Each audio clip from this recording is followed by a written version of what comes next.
fuzzy, but it's all coming back to me now. I was at this deli. Best meatball sub on the Lower East Side. Bought one, but didn't get to eat it for some reason. Oh yeah, that old geezer who likes to collect people. Transported us to some battle dimension or what have you. I thought, here we go again. I remember helping Stretch build some kind of escape machine and hoping to get back to my sandwich before it got cold. But then the real boss showed up, and all hell broke loose. I kid you not, he literally punched the universe and sent us flying into different dimensions. As my Aunt Petunia would say, what a revolt and development! Now it's up to your blue-eyed idol of millions to sort this mess out. Whoever's in charge of this place, he's gonna pay for messing with me and my family. And he owes me a meatball sub with extra sauce, 'cause it's clobbering time. Dear Mr. Essex, I hope this missive finds you well. I have read your correspondence, and your expressed enthusiasm about my work is much appreciated. It means a lot coming from a brilliant scientific intellect like yours.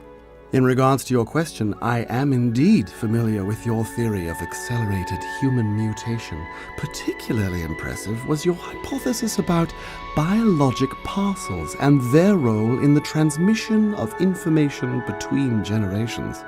The theoretical groundwork is sound, and I would encourage you to pursue it further. However, I must urge you not to proceed with the proposed human vivisections. I believe that, as traits of a gentleman scientist go, moral compass is as important as deductive reasoning or field experience.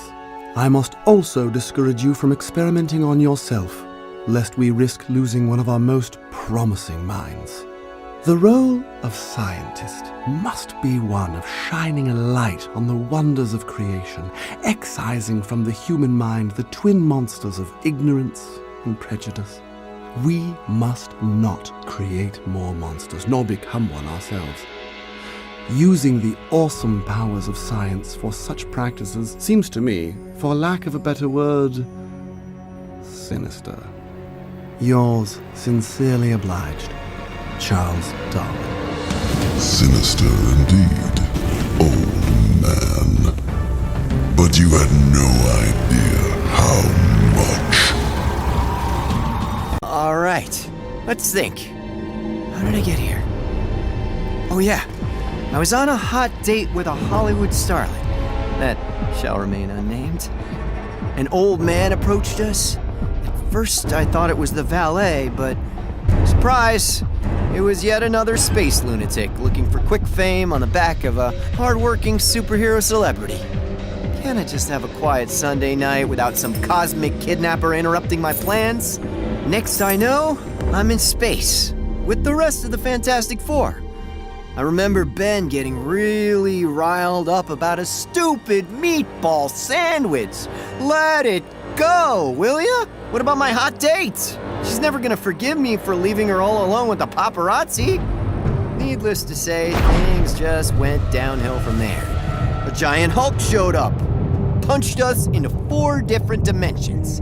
And just my luck, I ended up stranded in my least favorite vacation spot in the whole multiverse, the Negative Zone. And right in the middle of Space Locust season. What are the chances of that? That can mean only one thing. It's time to flame on!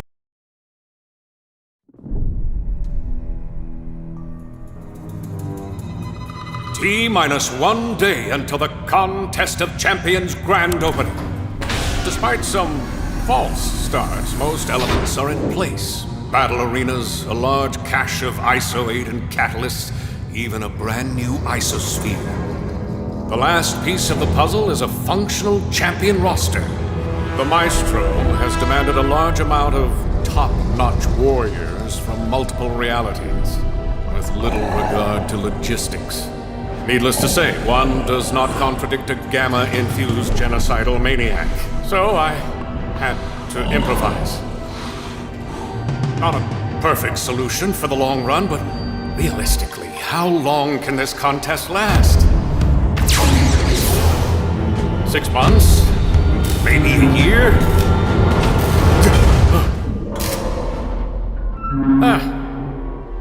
No one will ever notice. Human, you might believe yourself equal to my master. Worthy, perhaps, of a higher station in the universal hierarchy. You might even, from atop your primitive hubris, believe that your recent victory was more than a fleeting moment in the grand scheme of things. But you are wrong.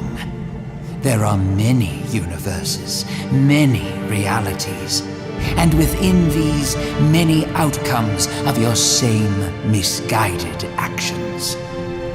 To each universe where insects fell to Titan, there are many more where the universal scales are in balance. But I don't blame you for trying. You are animals, barely crawling out of the primordial mud. You don't know any better. You do not yet know the meaning of the dispassionate mercy my master brings to all living beings. But it matters not. All I need to do is to open the doors to any of the many universes coexisting in this battle realm, and your nightmare will be born anew. Dread it. Run from it. Destiny arrives all the same. And now, it's here. Or should I say, Thanos is. Keep your cool now. Recall the sequence of events. That morning was hectic. I dropped the kids at quantum physics camp, late again, then got temporarily sidetracked by the puppet master on the way to get parts for Reed's new anti-spectrometer. Then back to the Baxter. The rest of the 4 were away, so I was finally able to put my feet up for a couple hours, when my regular programming was interrupted by the Collector. That creepy old man with a galactic case of hoarding. There goes my me time, I thought. Turns out the Collector got the complete Fantastic Four set. Big mistake. Reunited, we quickly started working on an escape device. Ben and Johnny were bickering, as usual, and Reed was too distracted with the machines, so I was the only one to notice we'd been discovered. We were split, once again, this time into different dimensions. Instinctively, I held a force field up. I don't know if there's any oxygen in this place. Hello, Susan. Hi, Aunt May.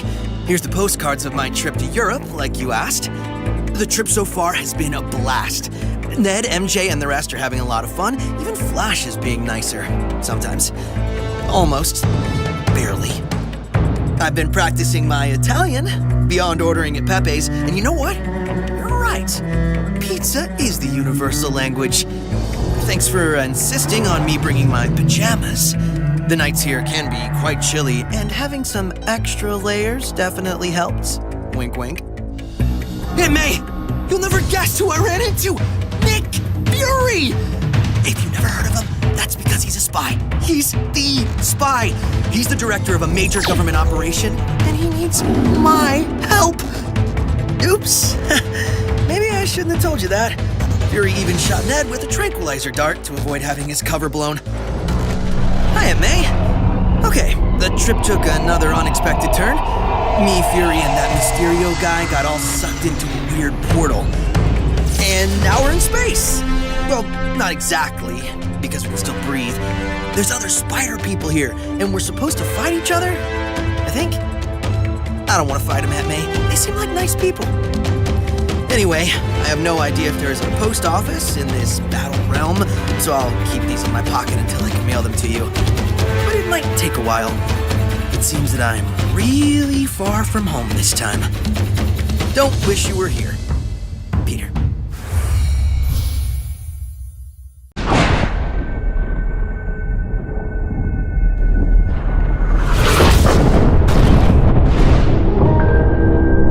Query. This one had finally escaped its troubled destiny, only to find himself stranded in unknown location. Surprisingly, while analyzing the local fauna, this one quickly requisitioned some self-friends to guide it through a battle realm. Database entry. Many new and intriguing examples of friend shapes became cataloged by this being. A furry short one, greeted with local ritual and intriguing gestures. And more intriguing still, this being is aware of the local nutrients. Realization. The bizarre friend taught this one self about the realm snacks. This one then found its power. Conclusion. This one likes the power. ISO makes Warlock overclock. The battle realm will make home for this one. For Warlock can be a powerful one here. Yes, gentlemen. This creature's technology will benefit us greatly. Aguenta firme, meu amigo. Eu vou te ajudar.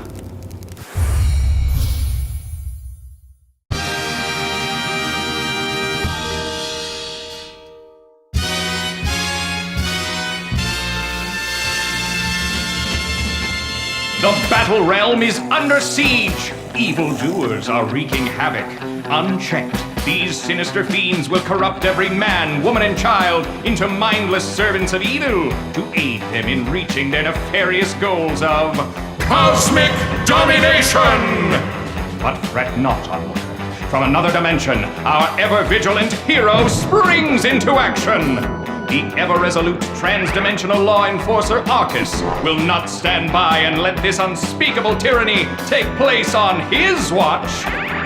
With his faster-than-light reflexes and strength of 10 men, our steadfast hero makes short work of the sinister hordes. But even for one as tenacious as Arcus, all three diabolical villains combined prove to be too much for our noble champion to handle. Could this mean the end of the intangible vision? Alas, an unlikely hero is here to help conquer the day. Gifted by the Lord of Darkness himself, with psychic powers that strike fear into the very hearts of her prey, Clairvoyant, the Black Widow, has arrived in the nick of time to save the day and rescue the Vision from an untimely end. The two vigilant heroes, with their powers combined, quickly dispose of those devious devils and serve them a fist full of justice.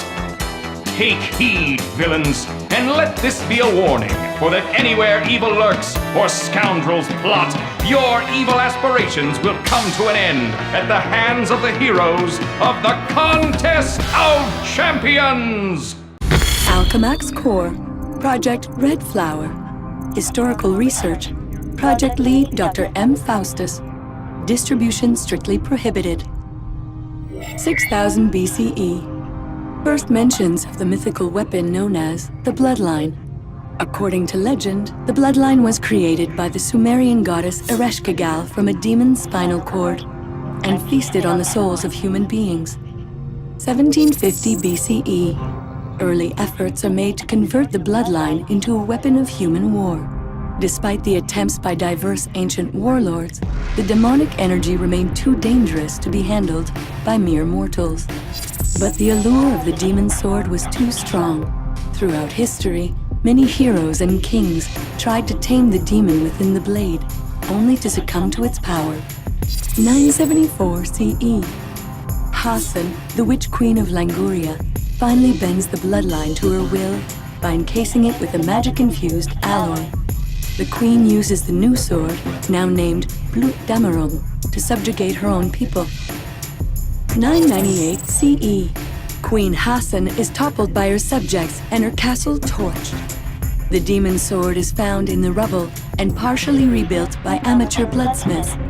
It exchanges hands many times in the next centuries, always bringing misfortune to its owners. 1478 CE.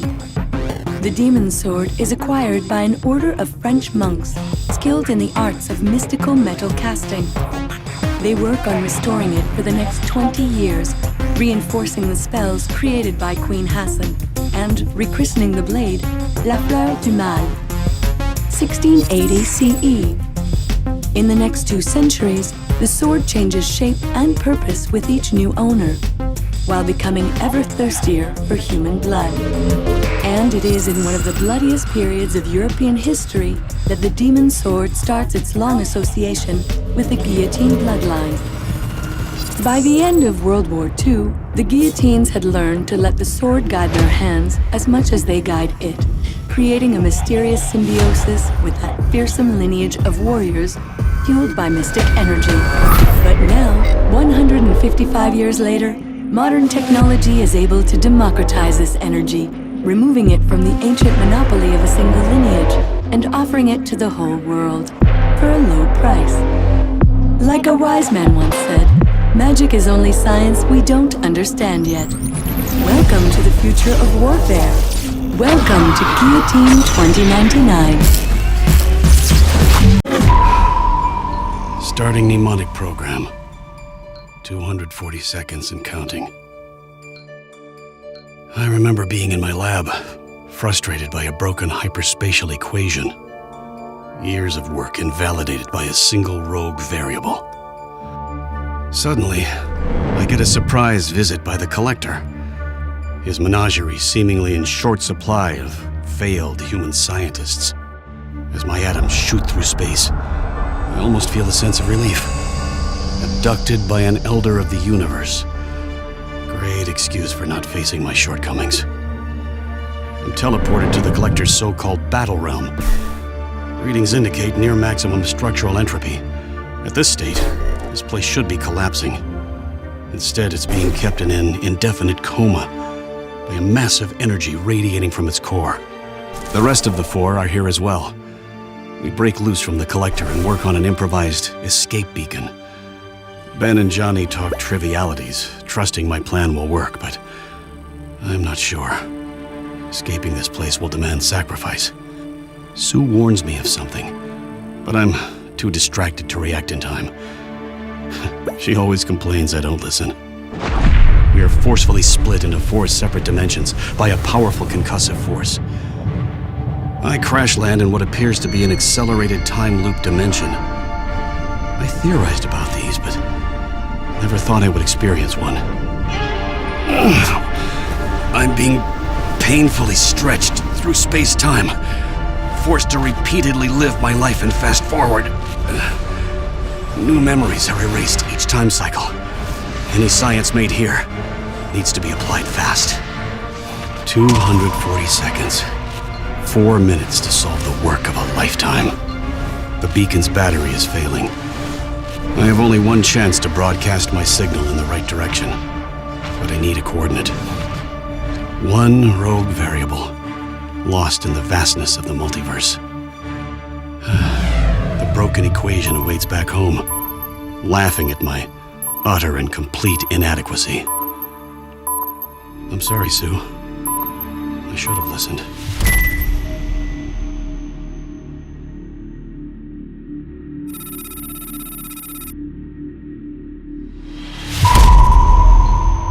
Starting mnemonic program. 240 seconds and counting. First memory, frustrated by a broken hyperspatial equation. One missing number. The great Reed Richards, ending his days like a lab rat in a multiversal maze. How ironic that his only chance of survival lies in the hands of Victor Von Doom. I seek no wealth, no personal gain, no petty, paltry treasure your planet might possess. Instead, I crave the total energy of your hapless world. Energy without which I cannot survive. I have no wish to harm any who exist. But think you this. If your own life depended upon stepping on an anthill, you would not hesitate. It is lamentable, but since time immemorial, is it not always the ants who fall? Had I a herald to probe the universe for me, then many worlds such as this would I spare. If such be my destiny, willingly do I accept it. My fate is of little consequence, if it can save the world that gave me birth. So it shall be. Herald, prepare yourself. Prepare to be reborn. At the command of Galactus, you have fallen. And now, at my command once again, I bid you rise!